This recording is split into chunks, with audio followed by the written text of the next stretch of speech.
most used one is narudi.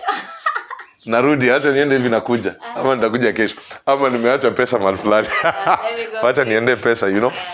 I bargain all the time. I bargain whenever I only don't bargain when I'm doing maybe supermarket. Right. Or places where prices have been set, fixed prices. But for other things that we are buying, we have to bargain. Right.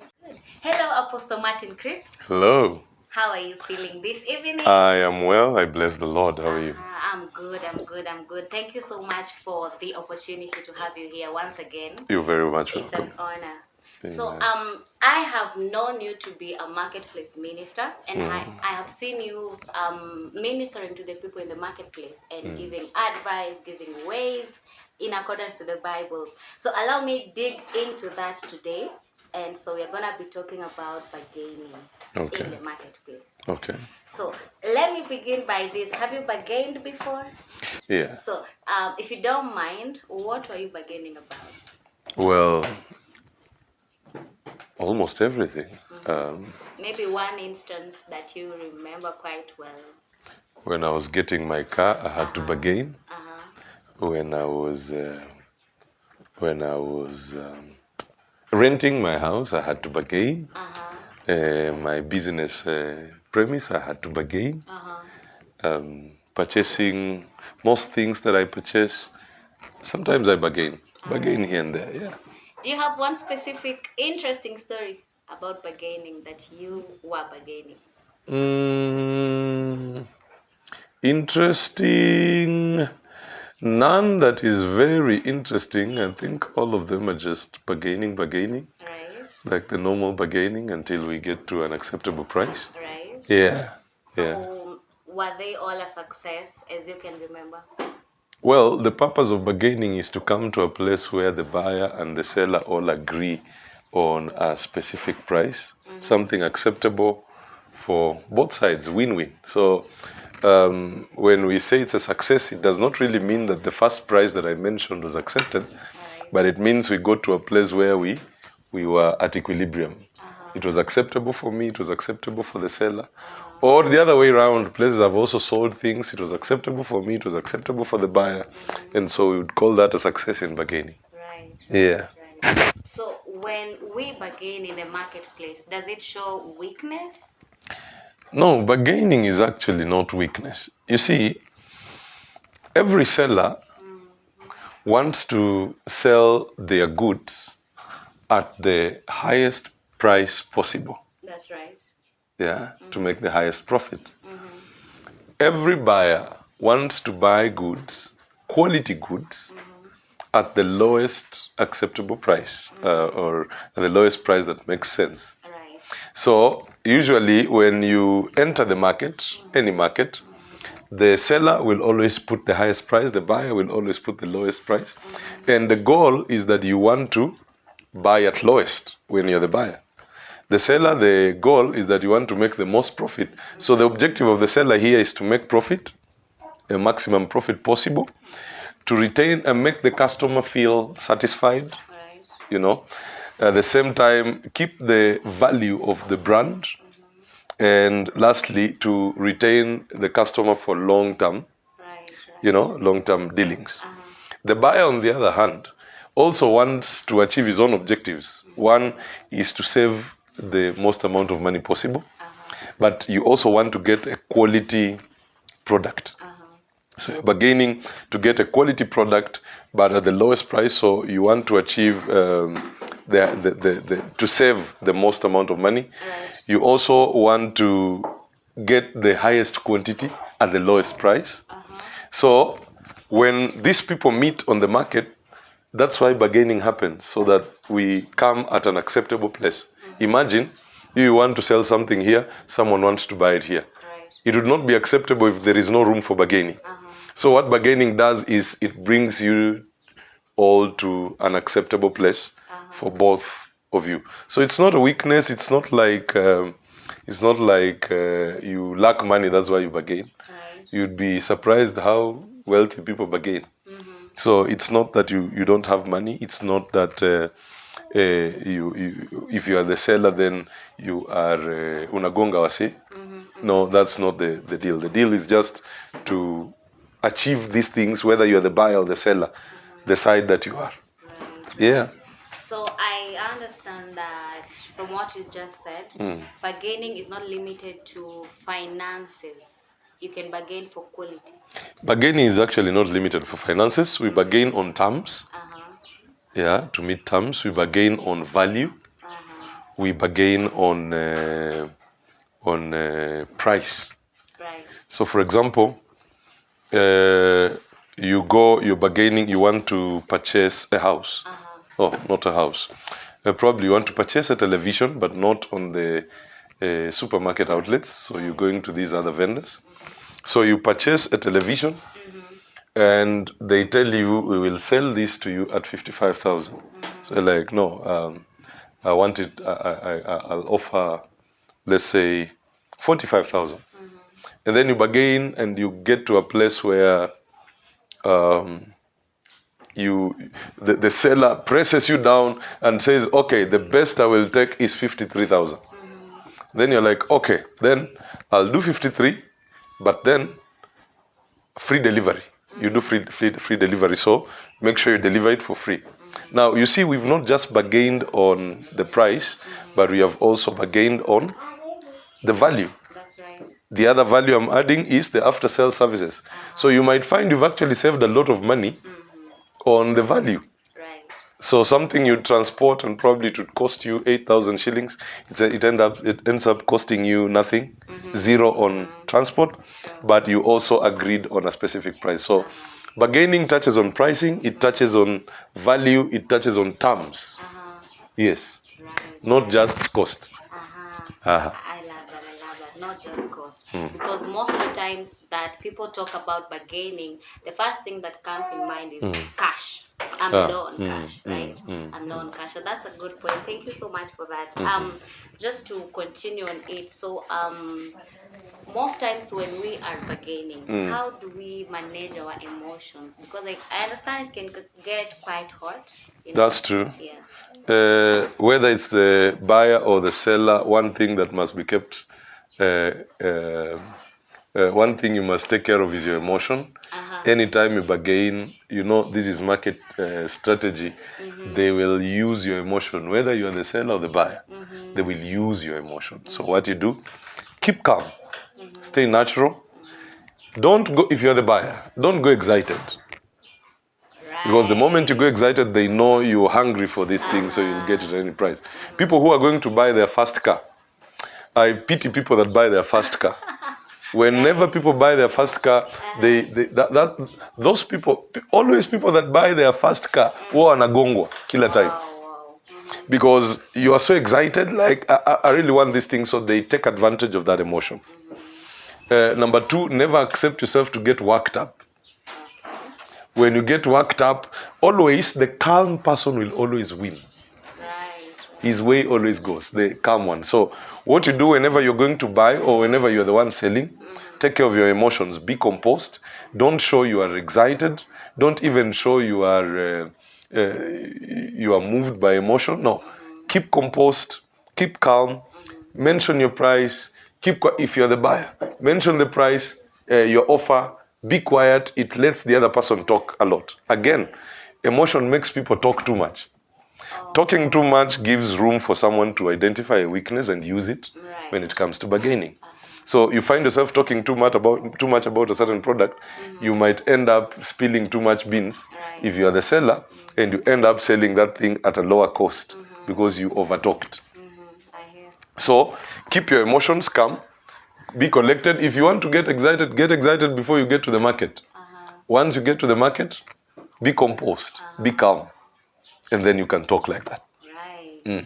So to bargain, is it the same as to negotiate? Yes, bargaining is actually a negotiation until you all come to an agreement that's acceptable for both parties. Right. So yes, it is the same thing. So for every bargaining, there are two parties, right? That's true. The buyer and the seller. I get that. So would you mind giving us a few techniques from both parties on how to bargain successfully? Okay. Who do we start with? The seller. Right.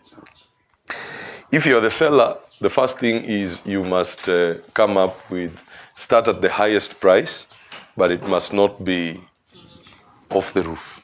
Okay. I mean, something acceptable, not extravagant. So you must have a starting price. At the same time, you must establish the lowest price possible Right. that you can sell, the minimum price possible. And how do you identify that? You must look at the cost of the thing.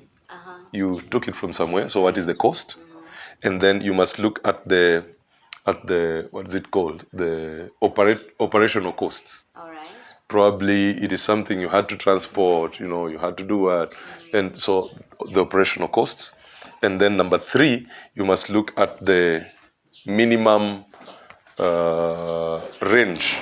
I mean, minimum range between now that cost and the lowest price that you can sell, so that you have an acceptable.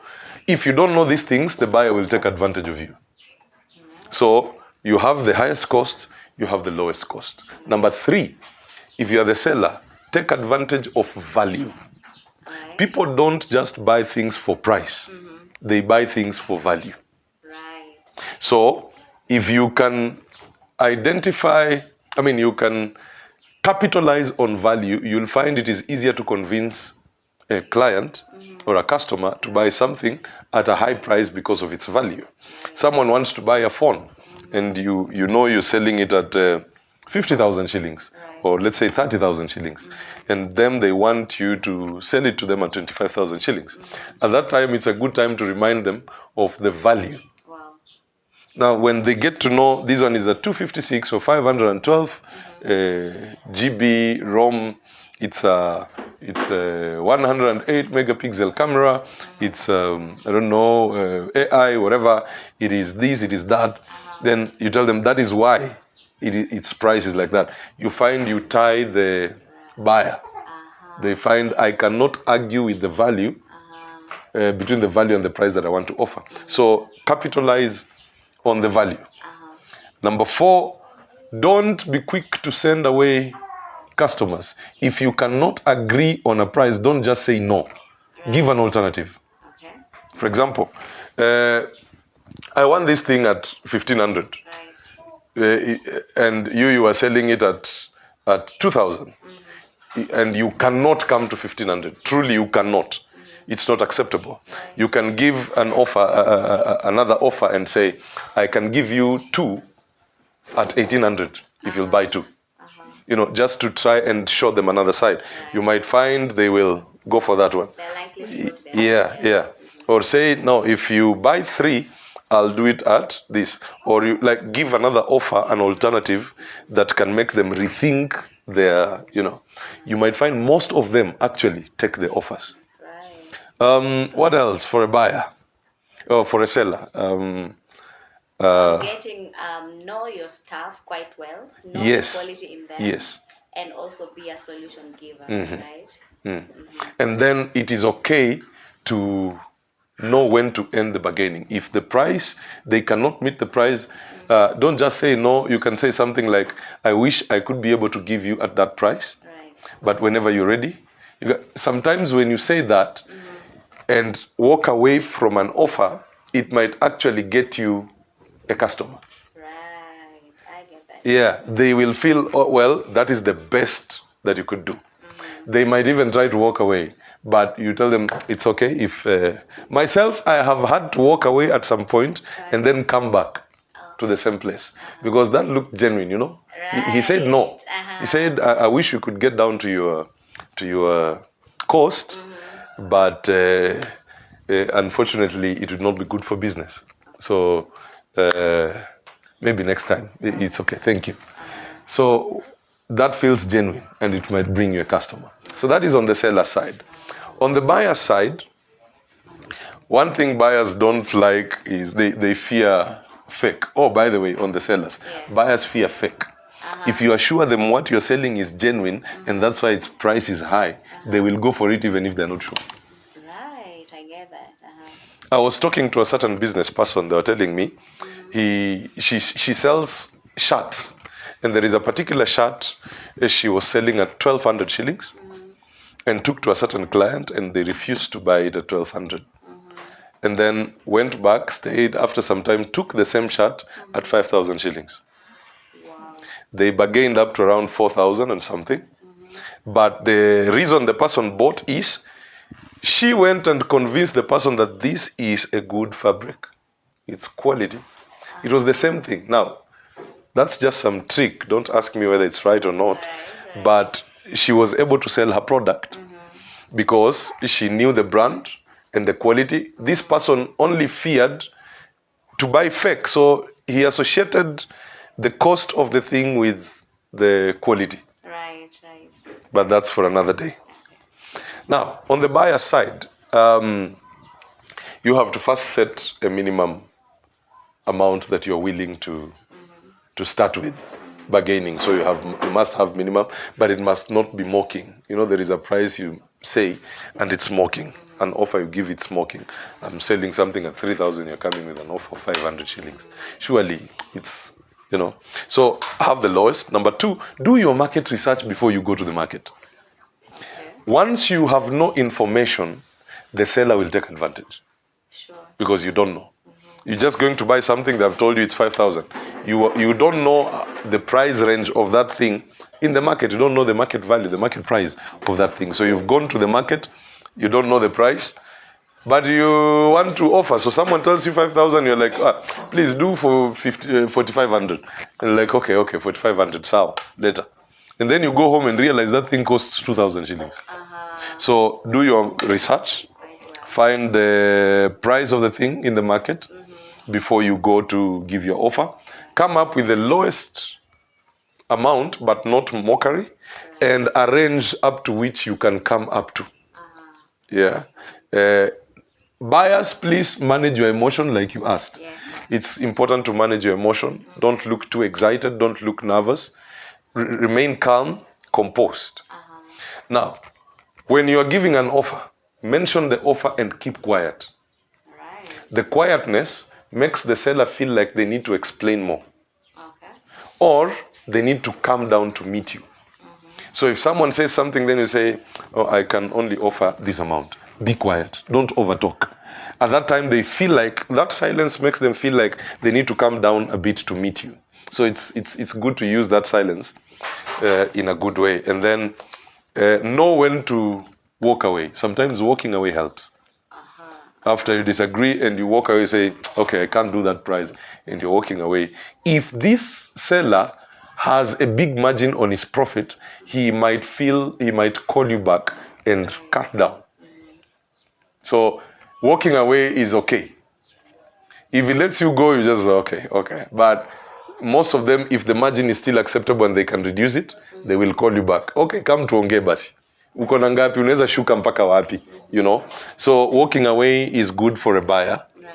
And I think that's it for now. That is not enough actually. But before we end it, so how do you ensure that you don't over bargain for both parties?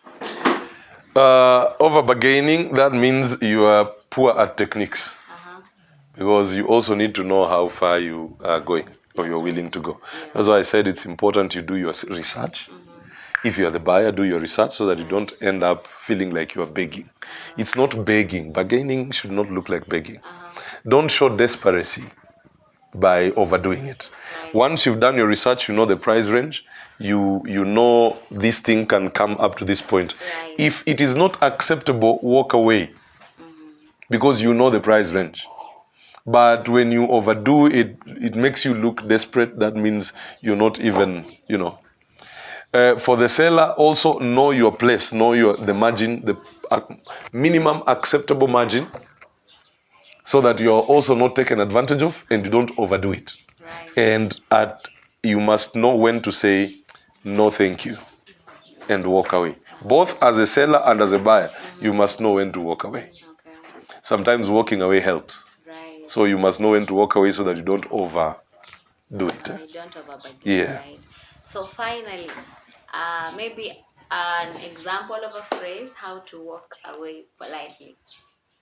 Who now? On which Both part? parties from the Both beginning. parties. I think I gave on the part of the seller. The seller, You can say, I wish I was able to meet your price, but that would not be good for my business. Yeah. Ile common yenye watu hutumia nitafunga biashara. Nikikuzia hivyo nitakuwa nimefunga biashara. Sitakuwa hapa kesho. But it must not be emotional. I don't know why some of our people don't know how to do business. It's like now we have a grudge because we've not agreed. No, it should not look like that. It should be respectful, because one of the biggest aims is to keep a long-term relationship with the client. Right. The way you say no, or with the customer, the way you say no can determine whether the customer can come next time, even if they did not buy from you this time. Now, for the buyer also, the most used one is narudi. Narudi, acha niende hivi nakuja. Ama nitakuja kesho. Ama nimeacha pesa mahali fulani. Acha niende pesa, you know. But you can just say, no, thank you. That does not meet my budget. Right. It doesn't meet my budget. And then you walk away. Yeah. Wow, that was so polite. Thank you so much, sir, for your time. You're welcome. We have learned a lot about bargaining. Oh, great. Thank you so much. Thank you for having me.